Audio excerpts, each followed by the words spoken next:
Dentro del contexto de los procesos judiciales pueden surgir varias circunstancias.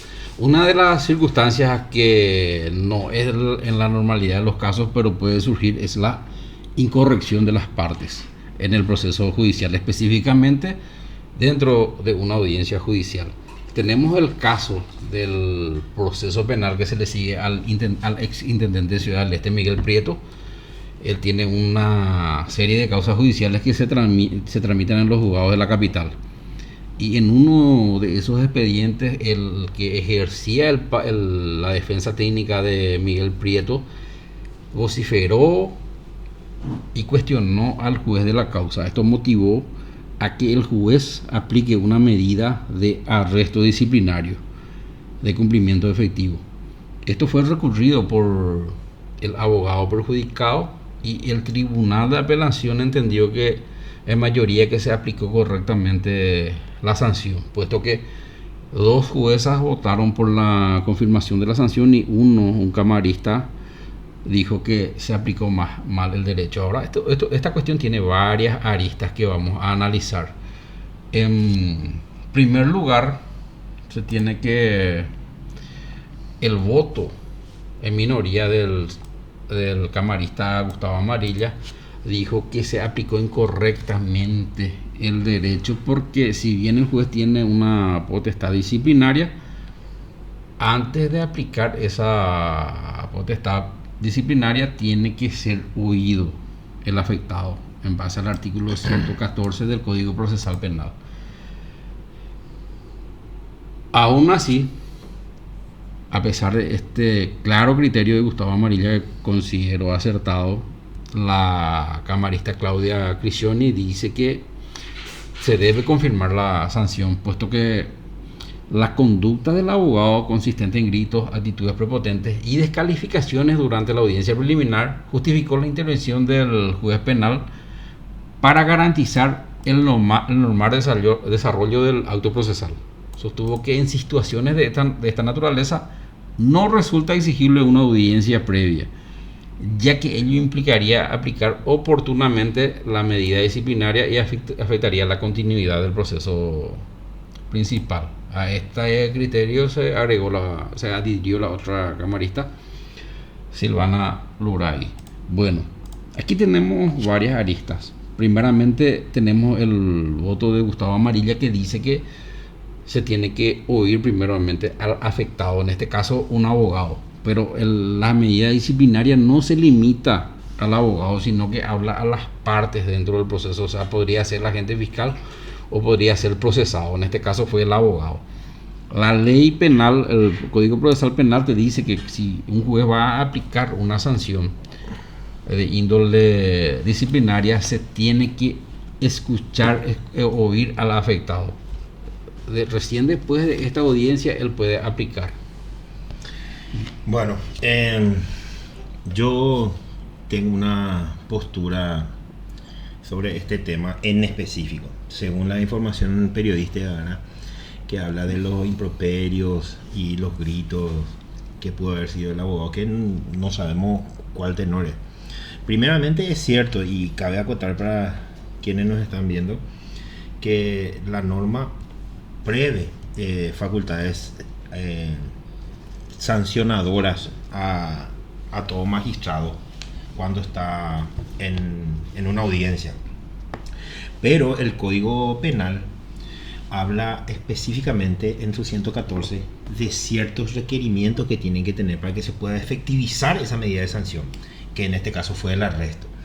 En el Código Procesal Penal no se habla así per se, pero hay una remisión al Código Procesal Civil. Tomando en cuenta esto, yo creo que aquí sí fue acertado la decisión de el voto en disidencia del camarista Gustavo Amarilla, más no así la de las otras magistradas, porque como vos sabés bien, René, ningún juez pues tiene facultad legislativa, y al decir en el voto de la magistrada que no resulta exigible una audiencia previa, ella básicamente por sí misma está derogando un artículo del Código de Procedimientos Penales al no oír a quien en este caso está recibiendo la sanción disciplinaria. Y una sanción grave como el arresto. Pero no vamos solo a eso, vamos a la remisión. El juez decreta el arresto, y después vamos a hacer un poco de historia de este, si puedo contarle a la gente. Pero el juez decreta el arresto, se cumple el arresto, él apela, y en una de las manifestaciones de la fiscalía, cuando se le corrió el traslado, dice que solamente, funda su traslado diciendo que aplicó correctamente porque se basó en derecho. Y que a pesar de eso resulta inoficioso el estudio porque ya se dio cumplimiento al arresto. Ya no hay más agravio. Exactamente. Cuando que el código dice que es apelable y toda apelación de ese tipo es con efecto suspensivo. Sí. O sea, no se tuvo luego que perfeccionar la conducta también de... Se tuvo que ejecutar. Exactamente. No se tuvo que ejecutar esa resolución. Y ahora yo no entiendo cómo se defendió no el abogado, porque estando en una audiencia él puede hacer uso del principio de oralidad y presentar su apelación y fundar en ese mismo instante. En el acto. Encima se va a resolver en cámara.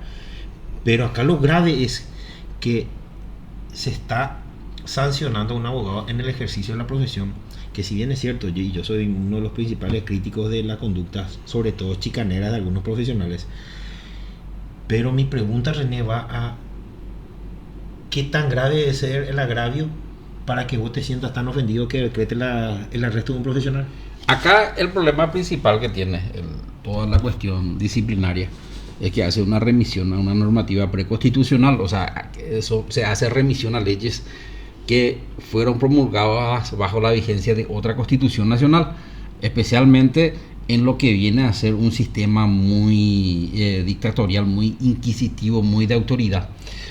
En ese sentido, faculta, por ejemplo, el Código de Organización Judicial, artículo 236, el Código Procesal Civil, artículo 17, a que un juez, por una conducta que no está tipificada en la ley penal, pueda disponer de tu libertad personal, porque el arresto disciplinario no es más ni menos que una privación de tu libertad, porque dice la ley, o te puede decretar en la sede del juzgado, o te queda detenido en el retén que está fijado para los criminales, para los que violan la ley penal. Entonces ahí te van a meter entre los criminales comunes, vas a quedar preso en un calabozo en el Poder Judicial o en tu domicilio, o no vas a poder salir. Si hay que tener un cumpleaños, si hay que tener alguna colación, un juez te dice que no puedes salir por una medida eminentemente administrativa, porque no es una cuestión jurisdiccional el juzgamiento de una inconducta procesal. Es medida administrativa, como vos decís, pero fundada en el fuero interno y súper subjetivo de quien administra esa sanción. Porque ¿qué tan grave puede ser la crítica? De hecho, nuestro sistema permite la crítica de los fallos y el ejercicio también de la labor jurisdiccional. Es verdad que lo prudente sería tener una conducta decorosa y deontológica en el ejercicio de la profesión, pero ¿qué tan agraviado se puede sentir uno para decretar tu arresto? Es más, hay principios constitucionales en donde se habla de la presunción de inocencia y que la privación de libertad se da en medidas excepcionales a la regla.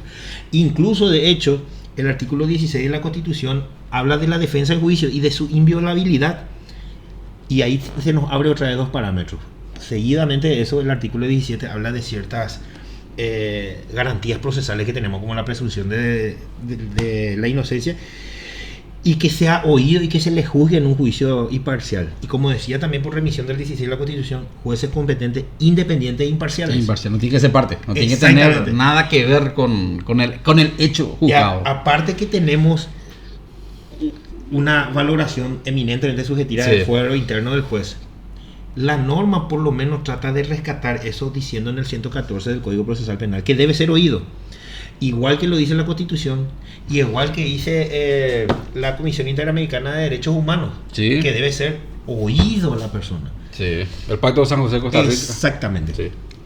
Pero acá tenemos prueba fehaciente en el traslado o en el argumento al traslado del Ministerio Público, que dice que tornaba inoficioso el pedido de revocación porque la sanción disciplinaria ya ha sido cumplida. O sea, tenemos una flagrante violación de la norma penal, tenemos una confirmación básicamente testimonial y testifical presenciada por el Ministerio Público que comprobó que la sanción ya se cumplió en violación flagrante del Código, de la Constitución, y si hacemos también un control de convencionalidad de las normas internacionales ratificadas por nuestro Congreso.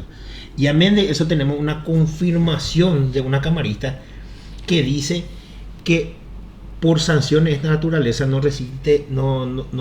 resulta exigible una audiencia previa porque impediría aplicar oportunamente la medida disciplinaria. O sea, ella prioriza la sanción por sobre el proceso previo para comprobar si existió o no la sanción. Es como si fuera que vos le agarrás al supuesto asesino de María Fernanda y decís, vamos a prescindir del proceso penal para porque sancionar al abogado. Ello podría frustrar la aplicación de la pena, entonces la vamos a sancionar directamente, ni más ni menos que eso.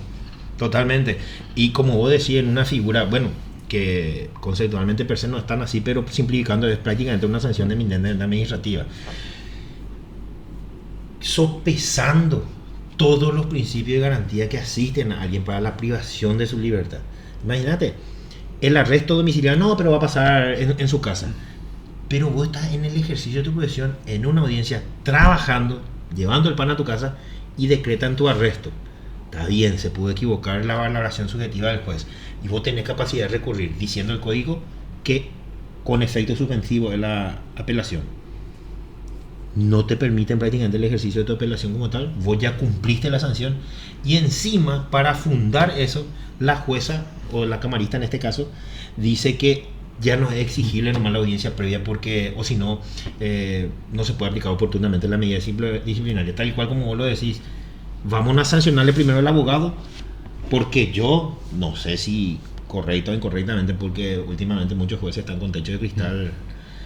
Me siento ofendido por los improperios, que no sabemos cuáles fueron, porque lastimosamente la noticia no describe la conducta del... Acá solamente dice gritos, actitudes prepotentes y descalificación. O sea, todo esto son conductas genéricas y lo genérico nos puede servir como base para una sanción. La conducta debe ser específica, tiene que estar prevista en la norma, una descripción en una norma jurídica que diga que esto uno puede hacer. No puede decir, a mí me parece que está mal y te voy a privar de la libertad. Eso es otro de los problemas del sistema disciplinario, que es una ley de cheque en blanco que se le llama. O sea, la conducta no está descrita y por tanto el juez va a legislar en cada caso que va a aplicar la ley, porque él va a decir, esto está mal, entonces yo te voy a privar de tu libertad, en base a que no hay una descripción en la ley. Y eso viola flagrantemente la Constitución Nacional de 1992, que es a lo que iba, que son estas leyes, son antes de la Constitución de 1992, no se adecuaron a la nueva Constitución de 1992, porque la Constitución del 92 dice que tiene que existir en todo proceso donde que se va a imponer una sanción, tiene que estar descrita previamente la conducta, previamente, antes de que se aplique la sanción, tiene que haber en un cuerpo legislativo, tiene que estar descrita esa conducta como merecedora de pena o sanción. Y eso no se da en este caso, no hay una descripción. El juez crea en cada caso, además de que en este caso específico de Miguel Prieto, el abogado le dice las cuestiones, le grita o le descalifica al juez. Entonces el juez, ¿qué hace? Él va a juzgar su propia ofensa, o sea, él se siente ofendido y él se convierte en juez de parte, cosa que está mal también, porque la Constitución del 92 dice de que toda persona tiene que ser juzgada por un juez imparcial, o sea que tiene que estar ajeno al hecho en sí. El agraviado entiende su ofensa. Y el agraviado entiende, dice, yo me sentí ofendido, yo te sanciono. Él juzga su propia ofensa, eso está mal, se convierte en juez y parte. Y sí, ya tenemos que ser claros en esto. El contexto de lo que pasó exactamente en la audiencia no tenemos, pero según la información nos permite hacer también un análisis al decir que descalificó y cuestionó al juez. Yo no sé si hubo amenazas, si hubo agresiones físicas o no, pero la descalificación de la actuación del juez no implica una descalificación como su persona. O sea, el ejercicio de impartir justicia se va acompañado del uso de herramientas, así también como de la valoración y de la sana crítica del juez. En ese ejercicio las partes pueden o no estar de acuerdo y tienen los canales, pero un cuestionamiento a una mala aplicación de una norma en plena audiencia o la falta de respeto de un traslado o el planteamiento de un incidente, ¿cuál es el baremo para medir la gravedad de la ofensa o siquiera si estas palabras son ofensas? Pues si yo estoy cuestionando el actuar en un administrador de justicia, no implica que esté cuestionando su persona o su dignidad. Y nuestra propia ley dice que nosotros los abogados tenemos la misma dignidad que un magistrado. O sea, estamos entre iguales en ese sentido en cuanto a la dignidad. Y que una persona se sienta ofendida, está bien, use los resortes que le da, porque el 114 es del Código Procesal, es claro, puede retirar sanciones y habla de 10 multas. Por eso, como René dice, es un resabio del proceso inquisitivo la remisión al 17 del Código Procesal Civil, porque se dictó antes de la Constitución Nacional y se están conculcando demasiados derechos y garantías procesales en el ejercicio de una profesión. No estamos hablando de una conducta delictiva o criminal. Estamos hablando de la praxis de un profesional en ejercicio y representación de un procesado a quien también le asisten garantías. O sea, al decretar el arresto del abogado se le está privando de la defensa, se suspendió el juicio, se suspendió la audiencia o lo que fuere, no sé más qué pasó. Pero la propia norma, la nueva, la del Código Procesal Penal, que es posterior al Código Procesal Civil, le dice que antes de que se pueda ejecutar esa sanción, el encausado o el apercibido, lo que sea el profesional sancionado, debe necesariamente ser oído. Lo grave de esto es que a pesar de que se ejecutó esa sanción del arresto, el tribunal colegiado, o sea, estamos hablando de 3 jueces que se reúnen para valorar la decisión del inferior, 2 dicen que no, que está bien, que actuó conforme a derecho, que pudo haber actuado en base a la norma que le faculta a aplicar sanciones disciplinarias, pero no en la ejecución de esa resolución sancionatoria, porque dice que debe ser oído. Y es más, una jueza se da el tupé de valorar porque no resulta exigirle una audiencia previa, porque impediría la aplicación de esa sanción que justamente el código dice que puede ser recurrido, pero que antes de su aplicación debe ser oído. O sea, estamos prácticamente en el uso del garrote disciplinario de la justicia para amedrentarnos. Inclusive de quién viene, porque son personas que laureadas académicamente, doctoras. Yo no sé cómo una doctora en Derecho no puede discernir la constitucionalidad de una norma, por ejemplo. ¿Cómo no se va a dar cuenta de que viola todo, de arriba a abajo, los derechos procesales que tiene la Constitución Nacional? ¿Cómo no puede hacer ese ejercicio interpretativo? No se da cuenta de que la conducta no está tipificada. Si tan especialista en derechos penales, no se da cuenta que no existe una descripción de la conducta. El que impuso la sanción es el propio ofendido, no hay un juez imparcial ahí, y no se da cuenta que la Constitución del 92 no prevé la privación de libertad por faltas administrativas. La privación de libertad que prevé la Constitución de 1992 se da por hechos punibles.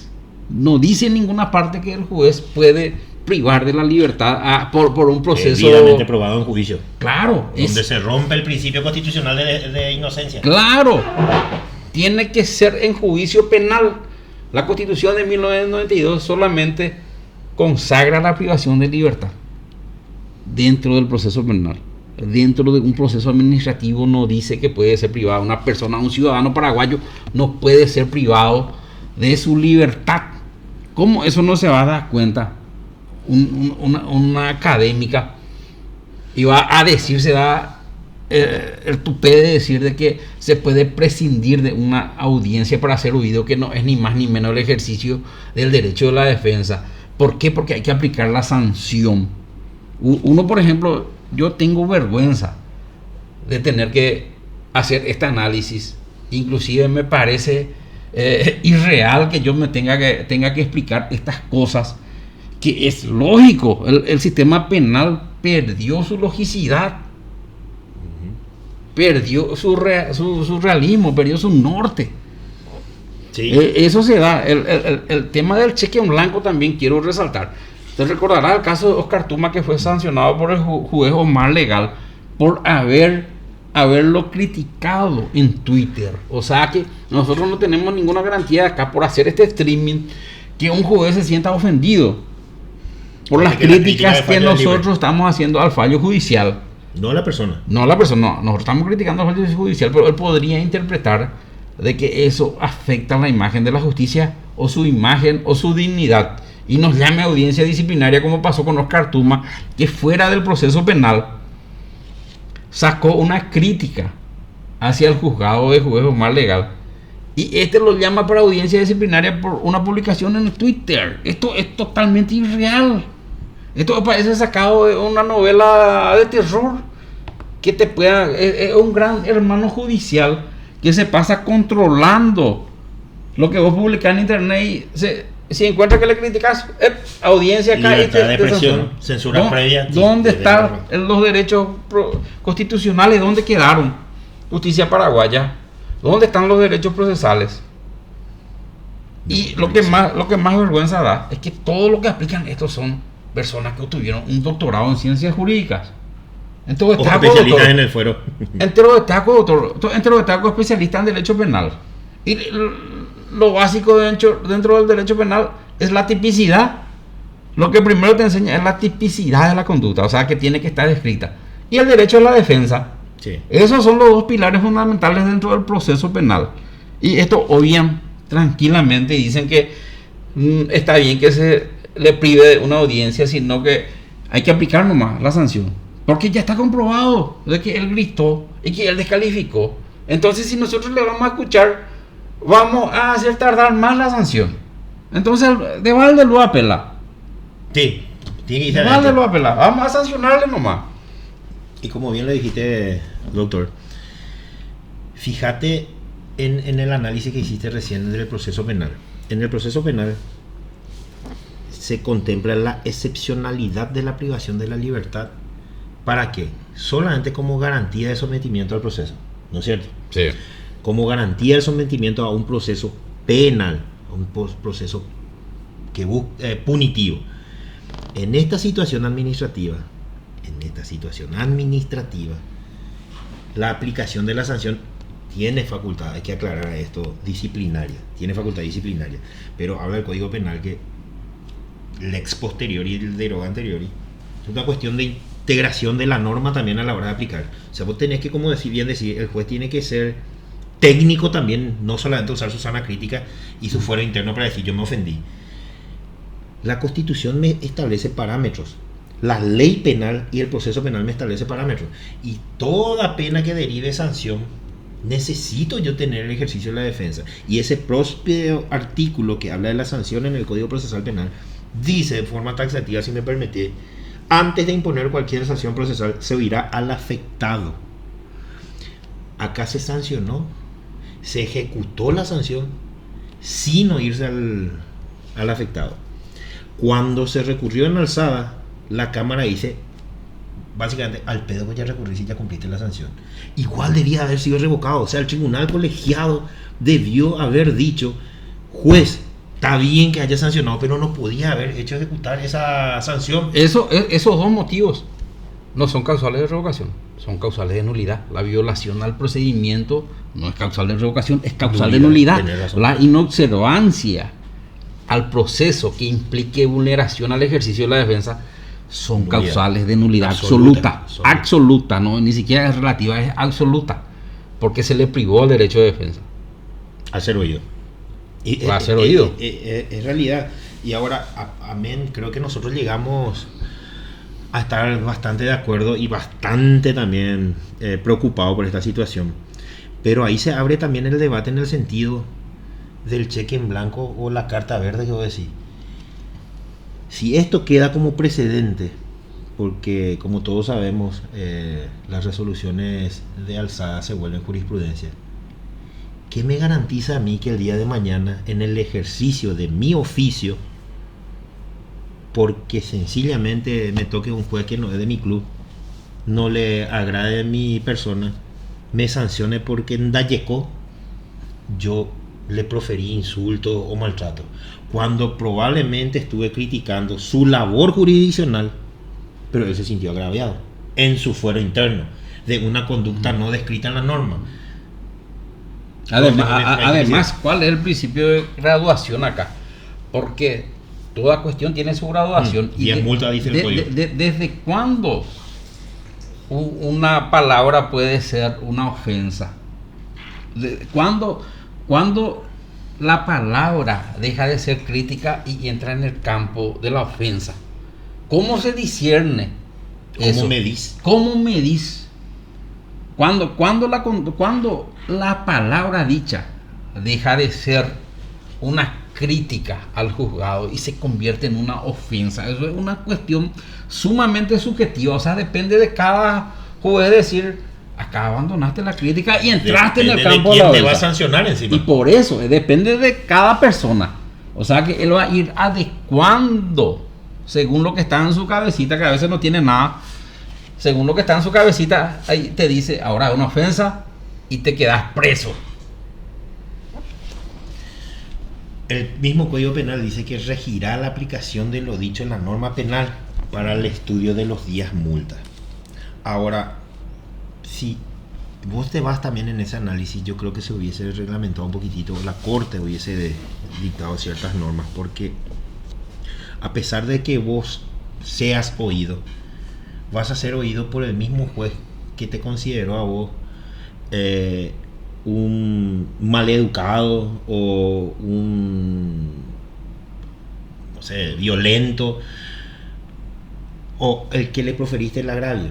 O sea, cuando vos te vas a hacer oído y hacer el ejercicio de tu defensa, lo vas a hacer ante el ofendido. Lo vas a hacer hasta el ofendido. Pero, ¿qué implicaría ese ejercicio de defensa si vos lógicamente no podés aplicar los criterios para evaluar procesalmente y racionalmente algo que según vos no es una ofensa, o no intentaste hacer una ofensa y él ya se sintió ofendido?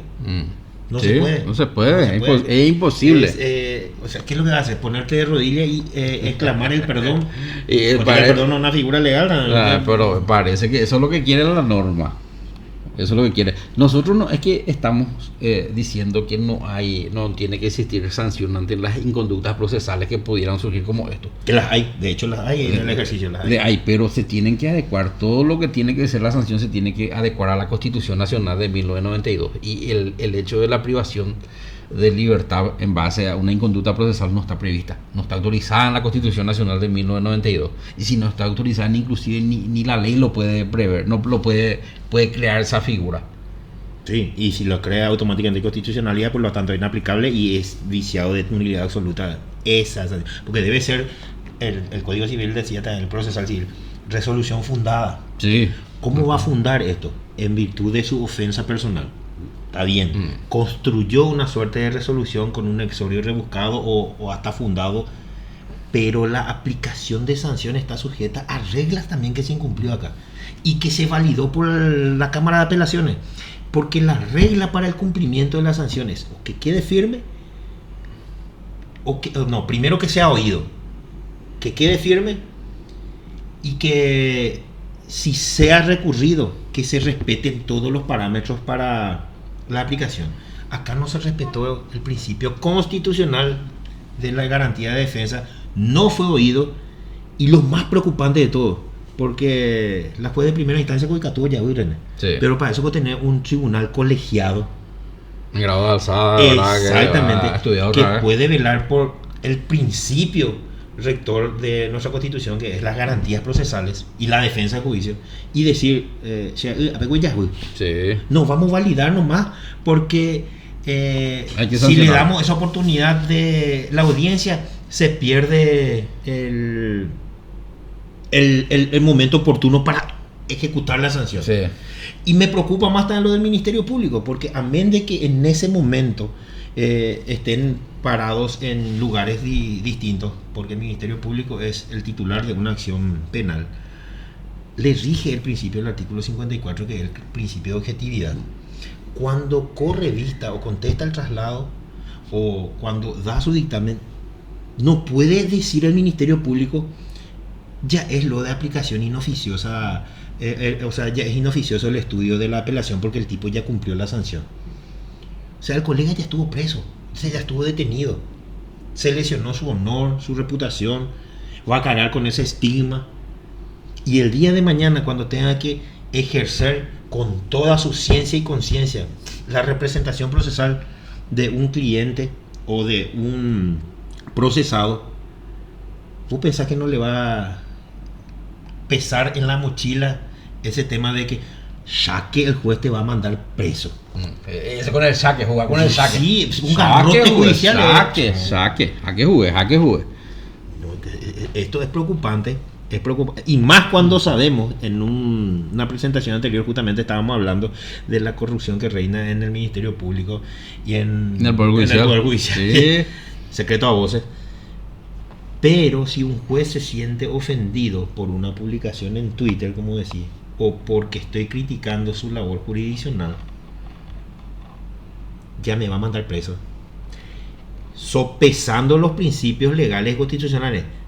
Nadie está cuestionando acá la facultad disciplinaria que pueda tener el juez para justamente encaminar el desarrollo correcto de una audiencia y tratar de que todas las partes justamente sean oídas. Esa es su labor, es verdad, nadie está cuestionando eso. Lo que estamos cuestionando es la flagrante violación de los artículos en los que se basan para dictar esa sanción y para la ejecución de esa sanción misma. El estado de vulnerabilidad en el ejercicio de la profesión, para mí me parece que es una situación atroz, horrible esta situación, si se va a aplicar así. Y en el análisis uno siente el tema de que o lees y decís, no puede ser que esto se esté aplicando, no puede ser que esto sea una resolución judicial, y tener la pasividad también de los colegas abogados, ¿verdad? Bueno, que en su mayoría son no litigantes. La mayoría de los que tienen título de abogado no son litigantes, solamente aparecen a la hora de votar, ahí cuando hay elecciones del Consejo de la Magistratura, ahora te aparecen todos, pero todos los abogados matriculados, el 2 o 3% son los que litigan. Son pocos, y de esos 2 o 3% no organizamos, hay que hacer una mea culpa también, no nos organizamos para presionar que se derogue estas cuestiones. Si bien yo considero, mi criterio personal es que estas disposiciones, el 236 del Código de Organización Judicial, el 17 del Procesal Civil, ya está implícitamente derogada por la Constitución de 1992, porque se le contrapone abiertamente. Totalmente. Para mi modo de ver, a mi criterio, ya están derogadas, pero están aplicando una norma derogada a discrecionalidad de su fuero interno. Sí, lo peor. Eso es lo grave. Sí. O sea, si yo soy un juez y vos me criticas abiertamente, yo a lo mejor no te proceso, pero si resulta que no me gustó cómo te fuiste vestido y escuché lo por ahí que ya habías hecho un comentario anterior sobre mis resoluciones. Sí. Recuerdo en la facultad decía que los jueces hablan por sus resoluciones. Acá el tribunal da mucho que desear, a excepción del camarista propinante Gustavo Amarilla, que concuerdo con él y creo que fue acertado, porque él dice que la sanción debía ser revocada, pero también suscribo tu interpretación en que debió ser nula, porque está viciada de nulidad insalvable por la no aplicación de la propia ley en la que se basó para aplicar la sanción. Antes de imponer cualquier sanción procesal se oirá al afectado. En serio, es grave esto, gente. Es grave, porque nosotros estamos representando intereses de otras personas que se someten a un proceso jurisdiccional. Y si bien es cierto, el juez de control y garantías está ahí para encaminar el proceso, tiene demasiadas herramientas para poder encauzar o dirigir o darle un normal desarrollo, por así decirlo, normal desarrollo a una audiencia. Creo que fue una audiencia preliminar o algo por el estilo de esta. Pero es más, suele ser práctica común que los jueces no están al lado. No están. Sí, es que vamos a ser... Paraguay te toma el dactilógrafo. Sí, vamos a ser rigurosos, ¿verdad? Con el cumplimiento de la ley, que estén también los jueces en las audiencias preliminares, ¿verdad? Si vamos a ser rigurosos con la ley, que cumpla también con el deber de fundamentación, que trabajen 8 horas. Que la Cámara base su resolución en la ley, claro, y no en lo que entendió. Sí. Ya es inoficioso, porque si no se va a perder la aplicación de la sanción. Que apliquen la Constitución también. Si vamos a ser rigurosos, señores, seamos justos. Seamos justos y seamos una procesalistas. Es increíble lo que pasó acá. Y estamos a merced de esta gente. Y también ya tengo cierto temor, porque nosotros estamos haciendo una abierta crítica al fallo. Y eso debe ser importante aclarar, al fallo. Y que por esta crítica abierta al fallo, la Corte te puede abrir un sumario. La Corte te puede abrir un sumario, o Cámara diga, no, vamos a aplicarle el 114. Sí, te llamen a audiencia disciplinaria, el gran hermano judicial.